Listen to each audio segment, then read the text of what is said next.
Թագավորը այդ դարվա խռովեց, ոնց թե ես այստեղ թագավոր եմ, հələ մի հատ էլ թագավոր պետք է գա, ու գրված ասում, թագավորը խռովեց ու ամբողջ Իսրայելը։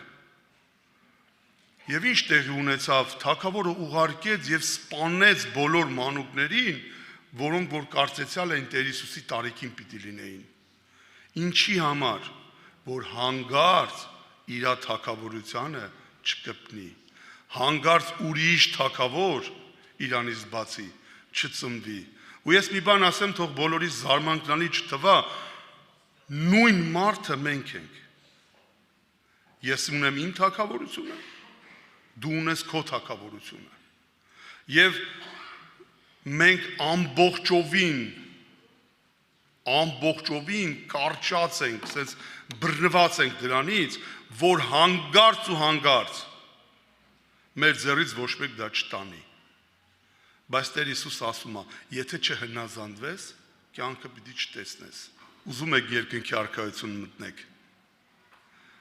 Բոլորս էլ ուզում ենք, չէ՞, երկնքի արքայություն մտնենք։ Տեր Հիսուսի պայմանը սա էր. մինչև չմեռնես, երկնքի արքայություն չես մտնի։ Ցորենը մինչև չմեռնի պտուղ չի տա։ Սա պայման է։